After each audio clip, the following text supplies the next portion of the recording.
ছোটবেলার এই খেলাটি ছোটবেলায় কত খেলেছি, কিন্তু এখন আর সেই রকম খেলা হয় না। আজকে বাড়িতে আসছি আর খেজুর গাছ দেখে মনে পড়লো এই খেলাটির কথা। তাই আমি আর আমার ছোট ভাই মিলে এই খেলাটা আজকে খেললাম। কিন্তু বাড়িতে প্রচন্ড রকমের গরম, তাই আমরা পুকুর পাড়ে চলে আসলাম। আর এইখানে দেখো কত সুন্দর বাতাস, পুরো কলিজাটা একদম ঠান্ডা হয়ে গেছে। এইদিকে মারজান কি সুন্দর করে একটা বিছানা করেছে, আর সেখানে সে শুয়ে শুয়ে কক্সবাজার সি বিচের ফিল নিতেছে। আসলে কিছুদিন ধরে গ্রামে এবং শহরে সব জায়গায় প্রচন্ড পরিমাণে গরম পড়ছে, আর আমরা সবাই অতিষ্ঠ হয়ে গেছি। বাতাস খেতে খেতে আমরা সবাই পুকুর পাড়ে চলে আসলাম। আর এই হচ্ছে সেই খেজুর গাছটা। এখানে থেকে আমরা কিছু খেজুর সংগ্রহ করব, আর এই খেজুর দিয়ে আমরা সেই খেলাটা খেলবো। তো এইভাবে একটা একটা করে তুলে নিচ্ছিলাম, কিন্তু তাতে হচ্ছিল না। তারপর আমার ভাইকে সেই গাছটায় উঠিয়ে দিলাম, আর ও কিছু খেজুর সেখান থেকে পেড়ে নিচ্ছিল। আর সেইগুলো আমরা একত্র করে এখন আমরা সেই খেলাটার জন্য প্রস্তুতি নিচ্ছিলাম। বাড়িতে আসার পর সবাই যখন একসাথে হই তখন কি যে আনন্দ লাগে, আবার যখন বাসায় চলে যাই তখন খুব খারাপ লাগে একা একা থাকতে। তো বাড়িতে আসলেই মনটা খুব ভরে যায়। আর আমার মতো কে কে আছো বাড়িতে আসলে প্রচন্ড ঘুম পায় তোমরা?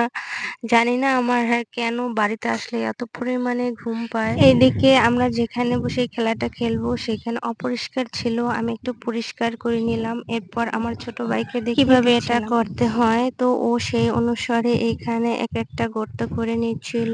ছোটবেলা থেকে একা একাই মানুষ হয়েছে, আমাদের বাড়িতে তেমন কোনো মানুষ ছিল না। আছে না ভাই বোন, চাচাতো বোন, খালাতো বোন বা অন্যান্য ফুফাতো বোন বা ভাই, এরা সবাই এক বাসায় থাকতো। আমার ওই রকমের থাকা হতো না, আমি একাই একটা বাড়িতে বড় হয়েছি। আমার বড় ভাই ছিল, কিন্তু ও তেমন একটা মিশতো না। আর কলেজ থেকে আসার পর একা একাই সময়টা নষ্ট করতাম। একা একা কিভাবে সময়টা যায় সেটা তেমন একটা করতাম না। তো ছোট ছোট বেলায় যে খেলাগুলা খেলতাম ওইগুলাই আমি বাসায় বসে খেলতাম আর সময়টা পার করতাম। আর যখন মেহমান আসতো, আমার চাচাতো বোনেরা আসতো বা আমার আত্মীয় স্বজন আসতো, তখন কি যে আনন্দ হতো। তখন ওদেরকে নিয়ে এই সিজনটা আসলে এই সিজনে এই খেলাটা খেলতাম। আমার প্রচন্ড পরিমাণে একটা ফেভারিট খেলা ছিল এটা। এইদিকে মারজান খুব খুশি হয়েছে এই খেলাটা দেখে, তো ওর মামা কিভাবে এই গর্তে এই গুটিগুলা দিবে সেই জন্য বসে পড়লো। আর সাথে আমার মেয়েও যখন ওকে বুঝিয়ে দেওয়া হলো তখন ও একটা একটা করে গুনে এই গর্তের ভিতর সেই গুটিগুলো দিয়ে দিচ্ছিল, মানে খেজুরের বিচিগুলো খেজুরগুলো মানে দিচ্ছিল। তো ওরে যখন দেখাইছি আর ও যখন এই খেলাটা খেলছে, ও যে কি আনন্দ পাইছে, আসলে সবার সাথে যখন একসাথে থাকে কত খুশিতে থাকে ও। বাসায় যখন থাকে তখন আমাকে সব সময় বলে, আম্মু তুমি কেন আমাকে এই বাসায় আনছো, আমি কেন খেলতে পারি না, আমার কেন ফ্রেন্ড সার্কেল নাই, আমাকে কেন এই বাসায় এনে আটকায় রাখছো।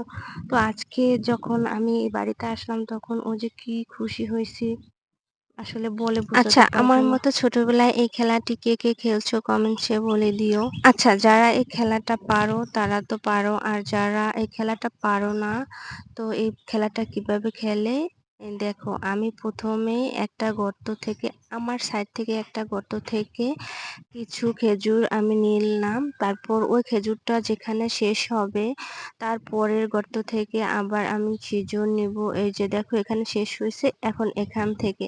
তো এইভাবে দিতে দিতে যখন আমার হাতের গুটি একদম শেষ হয়ে যাবে আর সামনের গর্তটা খালি থাকবে, তো সামনের গর্তটা খালি থাকলে ওই গর্তটা মুছে দেন সামনে যে, এই যে দেখতে পাচ্ছ এই যে সামনের যে খেজুরগুলো আছে এগুলো আমি পেয়ে গেছি।